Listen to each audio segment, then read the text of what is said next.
প্রকৃতি আমাদের যা দেয় তা শুধু খাবার না, স্মৃতি, ভালোবাসা আর শিকড়ের টান। আসসালামু আলাইকুম।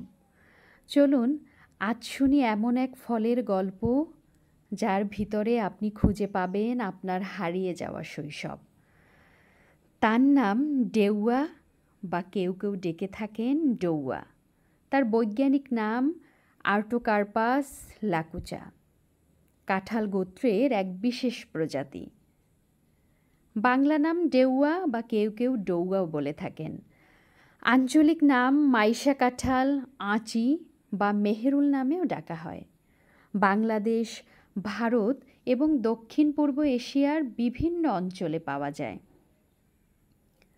ডেউয়া মানেই সেই দিনগুলো যখন স্কুলে ছুটির পর বই ব্যাগ ছুঁড়ে রেখে দৌড়ে চলে যেতাম গাছের নিচে। মাটিতে পড়ে থাকা আধা পাকা ফলগুলো কুড়িয়ে নিতাম আর লবণ মরিচ দিয়ে মুখে পড়তাম। কি অদ্ভুত এক স্বাদ ছিল, টক মিষ্টি, ঠিক আমাদের ছোটবেলার মতো। এই গাছটা আমার মনে হয় শৈশবের সাক্ষী। ডেউয়া ফলটাই যেন এক গন্ধ মাখা শৈশব, এক সহজ জীবন আর এক ধরনের শান্তি, যেটা শহরের ব্যস্ত জীবনে খুঁজে পাওয়া যায় না। এই ফল কিন্তু শুধু স্বাদেই অনন্য নয়, পুষ্টিমানেও ভরপুর। এতে আছে প্রচুর পরিমাণে ভিটামিন সি, অ্যান্টিঅক্সিডেন্ট, ট্যানিন আর ফাইবার। আয়ুর্বেদিক চিকিৎসায় এই গাছের পাতাও কিন্তু ব্যবহার করা হয়। আমার বাড়িতেও রয়েছে বেশ কিছু গাছ, তবে তার প্রত্যেকটির স্বাদই কিন্তু খুবই মিষ্টি।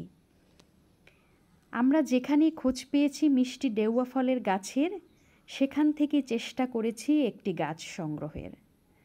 আমার খুব কাছের একজন মানুষ পটুয়াখালী থেকেও আমাকে এর একটি চারা সরবরাহ করেছেন।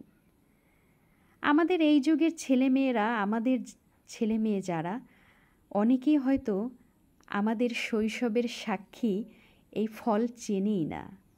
তাই সবাইকে বলবো, একটি হলেও পুষ্টিগুণ সমৃদ্ধ শৈশবের সাক্ষী এই ফল গাছ আপনার বাগানে অন্তর্ভুক্ত করুন।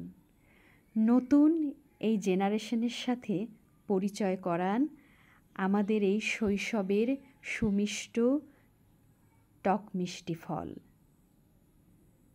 পৃথিবীটাকে এভাবেই আমরা সবুজে ভরিয়ে তুলি।